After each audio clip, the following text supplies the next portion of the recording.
Hello दोस्तों, आज हम बात करेंगे राफा पे हुए हमले के बारे में। ये हमला क्यों हुआ और किसने किया और इसका लोगों पे इम्पेक्ट क्या पड़ेगा, इसके बारे में हम डिटेल से बात करेंगे। राफा एक शहर है जो गाजा और इजिप्ट के बॉर्डर पे पड़ता है और ये गाजा के लिए बहुत ही ज्यादा इम्पोर्टेंट जगह है क्योंकि ये एंट्री और एग्जिट पॉइंट है गाजा के लोगों के लिए। तो चलिए पहले हम जानते हैं ये राफा है क्या।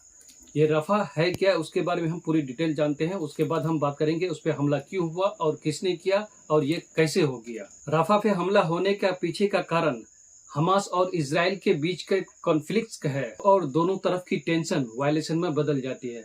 इस वजह से ये आए दिन कोई न कोई हमला होते रहता और इस हमले में एयर स्ट्राइक किया गया था और ये हमला इजराइल की तरफ से किया गया था और इस हमले में राफा के लोगों पर बहुत बुरा असर हुआ और इस हमले में राफा शहर को टारगेट किया गया और इस हमले में बहुत सारे लोग अपनी जान गंवा बैठे और बहुत सारे लोग जख्मी भी हो गए और इस हमले में रोड्स, बिल्डिंग, एसेंशियल सर्विस भी डैमेज हुई और इस हमले के बाद ह्यूमैनिटेरियन क्राइसिस बढ़ गया और इलेक्ट्रिसिटी की सप्लाई भी प्रभावित हुई और मेडिकल सप्लाई की कमी हो गई और लोगों को बेसिक जरूरतें पूरी करने में काफी मुश्किलें आई और पूरी दुनिया इस हमले की निंदा की और शांति बनाए रखने की अपील की। आज भी राफा में लोग इस हमले के असर से जूझ रहे हैं, लेकिन ये लड़ाई बार बार होती क्यों है, इसके लिए हमको इतिहास के पीछे में जाना पड़ेगा।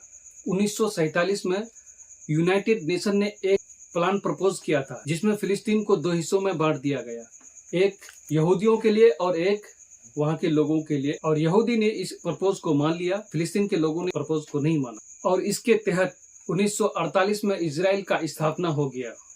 इजराइल के स्थापना के बाद कई अरब देशों ने मिलकर इजराइल पे हमला कर दिया और इस हमले में इजराइल की जीत हुई थी।